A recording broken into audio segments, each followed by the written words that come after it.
Hold on a second.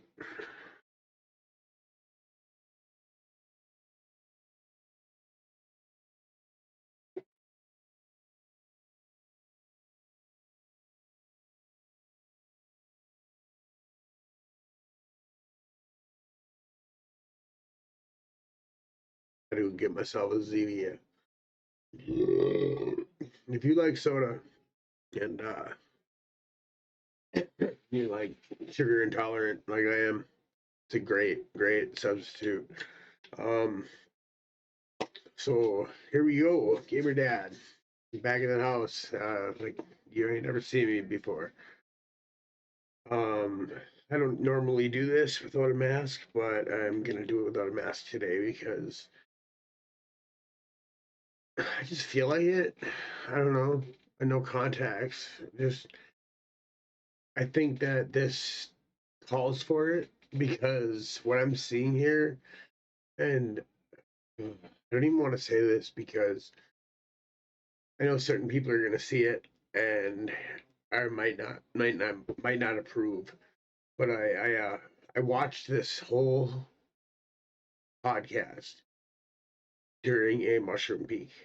Um, like I was peaking the whole time, and it was like at the very top of it when this part started right here, and I'm still there. So um if you don't approve, click off. Sorry, it is what it is. This is Bobby Lee, Dave Cho, and oh my god, the hell is his name? Stephen Yeun. They they spend most of the time, the way they have this set up is so trippy because you see each of them, but then you see the whole thing down in the corner, which I really like. I like that a lot. Especially when it's on a small screen. It's really weird looking, so it's kind of hard to tell what's going on. On a big screen, it makes a lot more sense, but on a little screen, you're just like, what is going on here? Um, so I'm still, I'd say, peaking. So I wanna watch this with you guys because this is the greatest thing that's ever been said on any podcast ever, in my eyes. And I don't think it gets said enough. But without further ado, okay. So this is I had to kind of search around for a little bit to find out where it kind of started for me. Where because they were doing this back and forth this whole time, and I don't know if it was a bit. I don't know if it was a skit. I don't know if they were mad at each other. I'm not really sure what was going on, but I do know that there was tensions. And he's like, I don't know why we're not better friends. Like we should be better friends. Like I never talked to you, and like, and they're going back and forth, and they're actually getting like heated. And then this starts, and I almost want to cry. But today I just accept you as like you don't have to be on Sex in the City. You don't have to do any of that. And so I didn't say that just for you to say Well, that. what's I'm just saying that. look, you're getting angry again. And No, I'm not getting angry. And, That's I, and actually, I just want you to really understand what. But you know what happened to me on the drive here? Yeah. I was like, I need to download some Bobby, so I listened to Bad Friends, your newest Mm-hmm. episode. So good. And then the beginning of the episode, you were just recounting how much work you had, and then I almost turned the car around, be like, "Fuck, he doesn't need me to come over here and say this shit." I was like, "This is fucking nonstop. What the fuck?" And actually, I want to kind of explain to Bobby right now why you're here right now. So, Oh, yeah. So Steve came to my house a few nights ago, and we talked for hours about you. Hours. It's so uncomfortable. I can't even do Is it. this an intervention? No, it's not an intervention. It's not an inter- it's not It's an- so uncomfortable. I can't even fucking believe it. So let me ask you. You just told me I'm so fucking uncomfortable. I can't stand it. But can you for a little bit because he's here? Can you be open to hearing what we have to say? Yeah, you okay? Can you be open to hearing what we have I'm to say, here. I no wanna matter go. how uncomfortable it makes you? Yeah, go ahead. Oh, here we go. Vow number 8. They've been bowing the whole time for respect. Oh, okay. Cool. Oh, That's you don't have to. Yes. okay. You don't have to yes. I'm I like that bow. That's a new bow. I gotta learn that one. All right, so listen, that's my dad. Dude, I didn't know. Okay. Oh my gosh. That's just. Is this your? So that was like kind of like the intro into what they want to talk about, and then it gets deeper. And he's like, listen, dude, if you can just not be uncomfortable for a little bit and listen to what we have to say, I think you'll really, really understand where we're coming from. And it's emotional. It really is. It's an emotional one for me, really. Um, just watch. That's That's just for real. He's dead, yeah. All right, wait, okay, so, you know what? You're uncomfortable. No, you know what I'm going to do? What I'm going to do is I'm going to do this. I'm going to take my earphones off. And then you can close your eyes. No, I'm not closing. I'm going to put and I'm going to listen like. Oh, I want my wow. ears- Yeah. I want my ears Yeah. to hear this Maybe fucking bullshit. Maybe close your eyes. Mike, babe, Maybe Mike. close your eyes. Maybe close your eyes. No, don't close No, your no, eyes. I don't want to close. Don't my close eyes. your eyes. Look at me. Because this is sabotage, and I love it. Go ahead. You think this is I sad? don't know what it is. Let's just do it, okay? You think this is a No, bit? I'm Do you want me to go or do you want to go? You go first, man. Okay, I'll I've been go. talking to this guy. All right, okay, Gets okay. Mad when I tell him how much I I love just him. can't believe I- it. Like, Can you hear me? Is this good? Everyone's good on the mic. you want headphones? Oh no, I'm okay. Okay. We got a new mic now. Oh, okay, really? Okay, I got a mic. Thank you. They're most intense. It's not that intense. We were just talking, and Dave is great because if you have an idea, he pushes the button, and then we're just on to the idea. But basically, we were just talking about you and how underappreciated you are, and we wanted to come tell you that, like, That's what you talked about? yeah, What? Okay. genuine. Uh-huh. Like we were talking about because I know you're doing a bit sometimes too. Is like sometimes when I listen to Tiger Belly, the fun bit that I hear you do is that nobody respects you or your career, and Which is a really sad thing because, like they're about to explain to him, he opened up doors for so many people. I forget when they mention Harold and Kumar that he was the crazy Asian dude that was like he was super chill, and then he went to a party and got all fucking zooted and had fun, and he was like doing ecstasy and all kinds of stuff and like partying and then that just kind of like became, I don't know if that was his persona before he started doing that, but it seems like it was his persona, just in general. If you can understand what I'm saying. He became the Asian party boy. Like Chris Pontius, this party boy. They're trying to praise him for it, and he's having such a hard time taking it. that's not true. That's not true, especially for me, Yeah, because I massively respect. I know you do. Yeah. I mean, I don't know that you, but it's funny. It's like, let me get back in here. Wait, what happened to the listening part? I just listened to it. May I respond? Wait, No, I didn't get to say what I. You've been Yeah. talking for fucking an hour. That's and a true. half. That's true. All That's but true. Go I ahead. want to hear more. I want Oh to. yeah, go ahead. I can. Yeah. Can I respect your father? Here, I got you, Dad. Oh my God, back in. No, I got him. I'm gonna hold him. So we start talking about Tiger Belly. We start talking about you, and it's just we could talk about the handcuff stuff, this and that, but the pain I feel of when I hear you go into like, man, I went into this pitch meeting, I didn't get the thing. I used to be on the show called Mad TV. It's Never say that. like it's a show from like 20, 30 years ago. Never really say that. And I just sit there and I go, what you heard what Steve just said. I go, I wonder if Bobby knows what he means to me. And then I say that to Steve, and he goes, I wonder if Bobby knows what he means to us. And it's like, I have it all. I'm fine. Oh no, I'm thriving.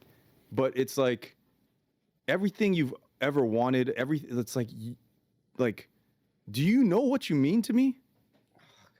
Do you know what you? That's why I asked you. Are you open to hear? And you said you're gonna sit. Not the way I thought it was gonna go. Look,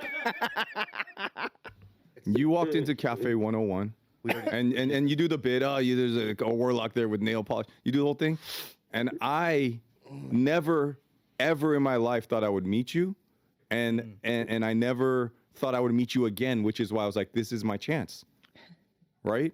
And you say all this shit. You changed my brother's life. This, all that. You changed my life. You changed my life. And I want you to hear it, even though it makes you uncomfortable. Like, see, why do you got to do that? I don't know why I did. Why do you got to do that? I was sneezing. All right.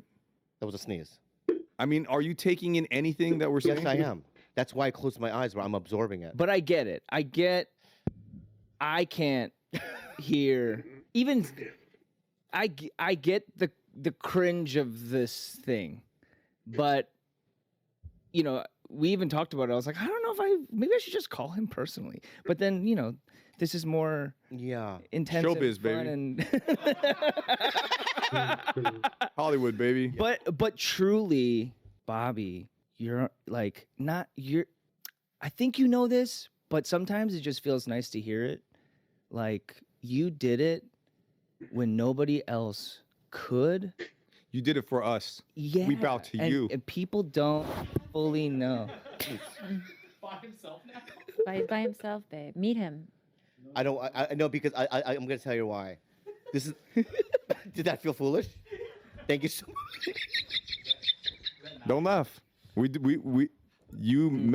it. But it's serious. But it's, No, it's serious. Don't turn it into a joke. I'm not. Don't turn. You did it. You did. You did it. I receive it. Genuinely. You did it. Receive it.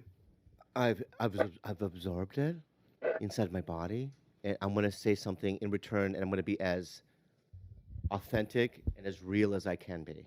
Okay. Number one, it's the realization that it really doesn't mean that much at the end of the day. It's like I have everything that I need. Okay. Honestly, I do. I have a house. I have some money saved up. I have a beautiful girlfriend. I have friends. My mom's still alive. My brother. Which is sad that like they break up, but and everybody's on this Kalila hate thing, you know, like dude, she put up with him for a decade and he was a mess. Like in general. Even sober, he was a mess. And I think everybody knows that. And they're still best friends. They're still best friends. I don't think they live together anymore, but they are still best friends. And everybody gets on him because they think that it's like he's a simp over her or whatever, but I really don't think that's the case. I just don't. I think that he genuinely loves her as a friend because she brought out the best in him and she made him realize his worth, if you will. Brother's with us, and he's thriving as well. So that's number one. Number two is I really believe that I am owning up to who I am, not just as a human being, but also as an entertainer. Okay, and in this last year, it's been very fruitful for me. I'm working all the time, and things have been great. And and I'm going to New York to do something else. You know what I mean? Next month, I got Sex in the City, right? So I'm doing that, and I'm doing, and I'm so. For me, when I hear you guys say that, right, it's it really means a lot because obviously I love both of you. I think you both are incredibly talented, and I really do appreciate it. And I almost got really emotional there, And I have defense mechanisms, and you're doing it. Can I just finish? Yeah. Because that's your thing. What? I don't want to yell. Don't. I love you. You know when I yell at you and I go, Tiger Belly could be the biggest show, and that's like me. You're right. That is that's old. not- That is old Dave. But today I just accept you as like you don't have to be on Sex in the City. You don't have to do any of that. And so I didn't say that just for you to say Well, that. what's- I'm just saying that. look, you're getting angry again. And No, I'm not getting angry. And, That's I, actually and not. I just want you to really understand what. But you know what happened to me on the drive here? Yeah. I was like, I need to download some Bobby, so I listened to Bad Friends, your newest Mm-hmm. episode. So good. And then the beginning of the episode, you were just recounting how much work you had, and then I almost Right, dude. Like legit. Like I on the way here, I was listening to a podcast of you talking about of all the stuff that you've done and that you have going on, and he's like, I'm like, just turn around. He doesn't need me to come and tell him that he's awesome, but the fact that I really, really do think that he's underappreciated. I really, really do think that I think that people don't understand just how talented he really is. And it's not because like he doesn't go out there and put himself out there, because he does. But just watch. They'll explain it. just turn the car around, and be like, fuck, he doesn't need me to come over here and say this shit. I was like, this is fucking nonstop. What the fuck?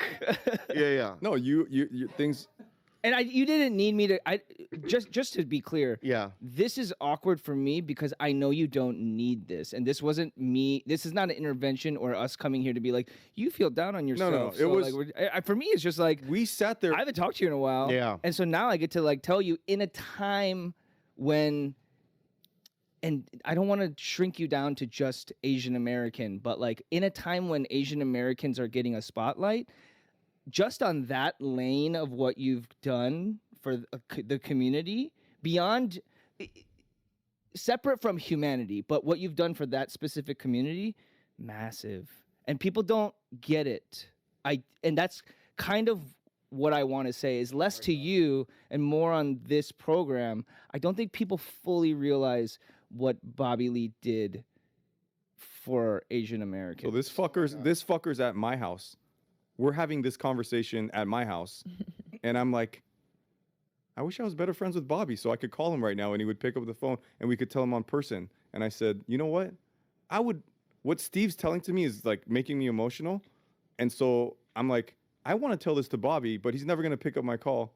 I should just go on Tiger Belly and tell him. And that's what they did. And then Kalila comes in, and just her reaction is so sincere. You know it's sincere. You know she loves him. You know she loves him. I mean, if she didn't love him, dude, she wouldn't be there. Trust me. I mean, I've been with my wife for 17 years. They were together for over a decade, as friends, as boyfriend, girlfriend, as lovers, as companions. Like, they went through the whole thing. And now they're friends. I mean, it's okay that they're friends. They can still be friends. It's sad that some people think that she's a bad person for doing that, but she's definitely not. And so here I am now, Ambush. and you're getting, and so we start the show, and he goes, "Oh, without DVD, I say there's no us That's without true. you." That's true. That's true. I'm out. Bruce Lee. Yeah, There's that's- nothing. There's a void. There's nothing. There's nothing. How about this? You know and what? then there's Bobby Lee on Mad TV, and you're like, oh, there's hope. Yeah. There's a light at the end of the tunnel. What you meant to me, a young me, what you meant to a young Steve. Yeah. Yeah. You know what's great? I want you to hear that. 100%. 100% I hear that. And I remember an episode of Tiger Belly where you tell the story about you guys were at a Korean barbecue and you were talking about how like you self-anointed yourself as a Korean something. At Parks Barbecue. Yeah, at Parks, and then you fucking ate it. And that's because it's the shittiest raw deal to have to anoint yourself in your own mind to the worth that you inhabit. Mm-hmm. And that's kind of the function that I'm trying to serve here with Dave is like, let me just give it to you. Like, you got it. Like, you did it. And you did it for us. You fucking did it. You did it for us. I don't get asked to do the Yeah. PSAs. We don't want you. I get together with Steve, Ali Wong, Dave Chang, and we don't want this guy here. Yeah, but can I just tell you something? Kidding. I care about it, Yeah. and I think I have a course you do. voice, and I want to say, hey man, stop the Asian violence. Say it now. But you know what though? What I'm saying is your existence is more powerful than you realize like in that. You just doing this fucking show is more Stop Asian Hate than anything. Yes. Yes. Like you just being here and being your thriving, funny fucking self is Yes. like you don't. What were you gonna say?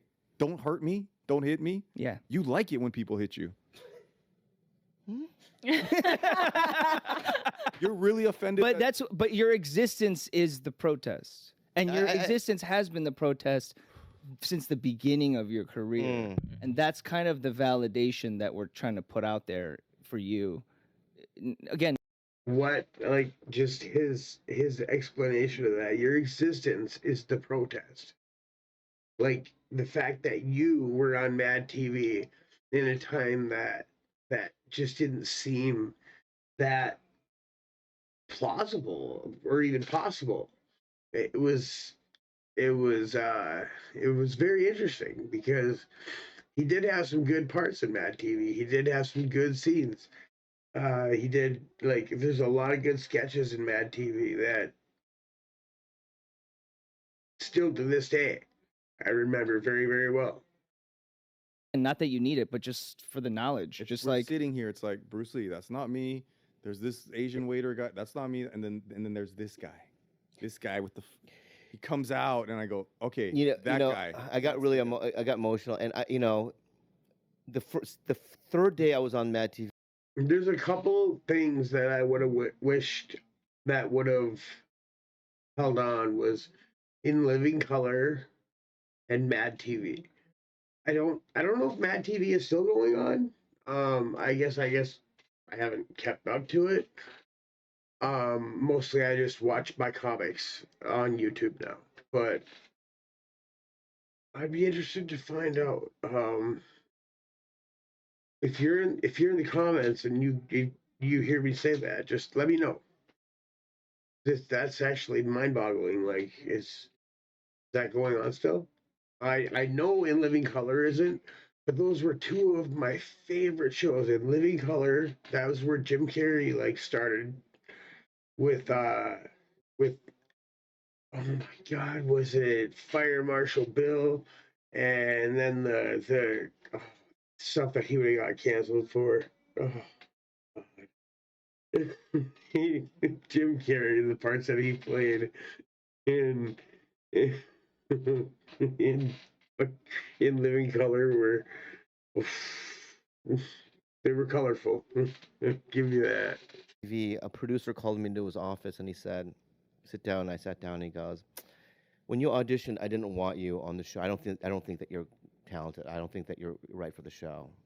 He's a producer on the show, and I go, "Really?" And he goes, "Yeah, it's just like the owner of the show really likes you and a couple of other guys, but like I just, so basically he was saying like me and my writing staff, that the people that I probably gonna write you things, he said don't take it personally. Wow. And I remember turning around, walking out of that room, in the verge of tears, right? Going, oh, this is, even when I get something, there's another hurdle, Wow, there's dude. another wall I have to climb. Yeah. And That's that so one sad. was one that was like so high up, right? Because I had to change his mind. And when you don't have the opportunity on the show, right, you don't get a lot of screen time and parts written, how are you going to hit the ball, right? Yeah. So it's like, it was tough, and I stayed on there. I just showed up, I showed up, and it was hard, I think. you didn't just show up though. You took You several years of fucking beatings and yet you thrived. Like they put weights on you and you still thrived. And you're out here now thriving independent of that. Yeah. And I wonder, like, you could take the weights off too. What a concept. Wow. Wow. And that's not an intervention point. That's for me, like, as someone that launched off of your trailblazing and your shoulders, I can say there's a point at which I was like, oh, cool, I could take this off. I kept this on, and it became a thing I justified, and I love that. I absolutely love that. You can take the weights off now. You don't need to be training anymore. You're good. Like you're. It's not that you've peaked and you're as good as you're ever gonna get. It's that you can take the weights off because you've made it. You did it. A trailblazer, dude, the things that he has been through. He's from Minnesota, where I'm from, which is very, very well. I don't think he's from Minnesota. He lived in Minnesota for a while, for quite a while, I believe. He lived in somewhere in Minnesota. I want to say maybe Edina or I can't remember. If you know, put it in the comments. could take this shit off. And then you're just like, fuck, I'm good. Like, I can do it. Okay, I just I don't know what this is, but What do you mean? This guy comes to my house. no, I know what talking it is. about I how know, much no, we I'm just love saying you. I know what it is. It's just I wasn't expecting this, and I appreciate what you guys just did, and this is the first time in my life where I agree with you, in the sense that, like, yeah, it was hard, and I did do it, and they didn't want a Korean guy on the show. They were like, we need a white guy because Mm. they, and then they tested me in Taron Killam, and they're like, we want the white guy, but we'll bring the Asian guy just as an experiment, right? And my point is that everything was kind of difficult, and I always knew, like, when I'll be honest with you, when I'm at a comedy club and I'm stacked up against all these white and black guys and this and that, I know that I can carry my weight, Mm-hmm. and I know that I will be as funny or funnier than all of them, right? Mhm. I believe that. You are. I know, I believe that. I've seen it. Mhm. I've done it. Mhm. You know what I mean? I've seen it. So all those, it's hard to say because it's like, how do you toot your own horn? Yeah, you can't- How do you, that- it's just a difficult thing to do, That's something that Bobby has been he with his self-deprecating humor that he has, and no diss on Kalila, but Kalila feeds into it too. I mean, she tells stories about him and about fucking him shitting on a plate, but I mean, like, he told the story too, dude, and he was right there with it. And I mean, like, people want to be like, oh man, she's talking shit about him, but really she's not. He's telling a story and she's confirming it. That's all it is. And I mean, I guess some of the things she says are pretty derogatory, but it's all in good fun. It's comedy. It's a comedy podcast. If you can't get on board with that, then you shouldn't be watching this podcast. And I hear you guys, and I really, really, that means a lot to me, and I really appreciate it. I think that this was We appreciate your hard work. yeah, it's really good. We see you. Yeah. We Are saw you getting emotional? I am, because I think that, I don't know, just Right here. This is what I'm talking about. like we've been together a decade. Mhm. And when I met him, he was so broken and he was so down on himself and he was just so like lost and he was still like looking at these gatekeepers of Hollywood thinking like, hand me something, have I not done enough? And I've just always been like on the sidelines, like desperately trying to tell him like he's worthy. But I'm a nobody. I was just a nurse, and I'm just somebody that loves him. So to hear it from you guys, like established people, like it means a lot to me because I feel like that reverberates more in him in his body than it would coming from somebody like me who just loves him for whatever chaos comes, whatever form or shape that he comes in, right? And so that means a lot to me hearing that. your words and your acceptance of the fullness of Bobby as he is the most powerful thing that he can have. Like straight up. My wife is like she takes me she sees me when I'm taking shits. You know what I'm saying? Yeah. And she's still here. 17 years, man. So like fuck everyone else. I've seen it. It's powerful shit. It's really. Yeah, man. But I all that to say, like I believe it. I'm not here to tell you anything. Like you already know. I'm just here to tell. That's why I think this public forum is cool, because it's like cool. Every motherfucker that didn't realize that Bobby Lee like set shit up for people and us and took. Man, I mean, I know how hard it was, and still how hard it is for me to navigate this industry. And you did it when nobody was there. Nobody. And we do the whatever, it turned into a bit. We're doing the bow joking thing. That's not a joke. That's not a joke. Yeah, I know it's not. Now I know it's not. I pay respect. Listen, to I don't want to cry anymore Why not? because it felt good. It felt good. It felt good. It was a release. I felt good about it, and I released. People need to pay respect to you. I know, and we did that. We did. We did that, and I honestly, from the bottom of my fucking heart, thank you too for doing that. I never dreamt that people like you guys, guys I really respect, I really do. Like in terms of I go, these are guys are younger, and I can't even believe that sometimes I can't believe that certain people like me, whatever. It feels good, So it's like, I want to say thank you for doing that. It's so much respect there, and I believe you, and I'm never gonna forget it. I'm never gonna forget it. Oh, shout out to Tia Carrera. That was another one. I really. Oh, Yeah, Tia I love her. Yo, Love her. you're not the only one. You're not the only one. But you know what? Yeah. The distinction that I make that you did was you didn't try to fit within the prism of what Asian America was supposed to be Yeah. at that time, and you frequently, continuously broke it. Even when the community itself didn't want you to break it like that. But that's a lot of And work. that's fucking balls. And it's a lot of Yep. work. So much work. That's why when he says you could put the weights down now, Yeah. it's like when Kalila. That's because he was from, dude. Like that's because he grew up in the Midwest for part of his life. I mean, like the Midwest will do something to you, man.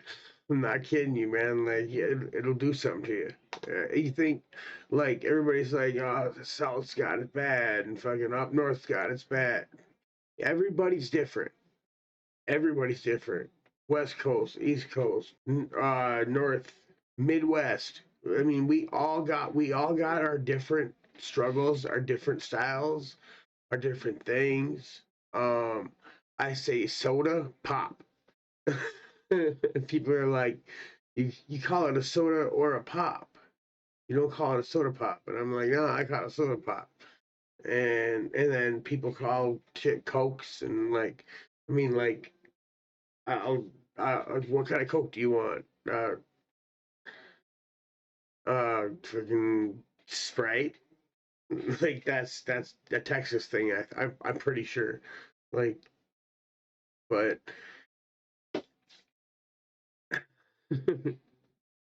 dude, this whole thing, I cannot believe what they did for him here. It was absolutely unbelievable. It was one of the best podcasts I've ever watched. And I'm going to let you guys get to bed because I'm probably not going to be in bed for a while. But and I'm going to finish this podcast. So let's go for a couple more minutes here. And like just hearing her makes me emotional like that, because it's like that's your woman, man. She loves you, and it's like doesn't make more sense now, because we've been battling before the Postmates guy got here, and and I and really So thought there was. hungry. no, it's like I love you so much that when I feel the way that Kalila must feel all the time, it does make me angry because I'm like, I wish you could see yourself the way I see you. And like this fucking guy shows up to my house and we're just doing a Bobby Lee fest. I'm like, let's tell him. Yeah. Let's just tell him. Like, why are we saying it to each other? Yeah. He should hear this shit. And It really means a lot, man. We'll leave it at that. But I know it was a long one, but I think it was worth it. Love you guys. Next video, definitely. I'll definitely have the mask on, contacts in. Sorry, I just not in the condition for that right now. But love you guys. Gamer Dad's out. Peace.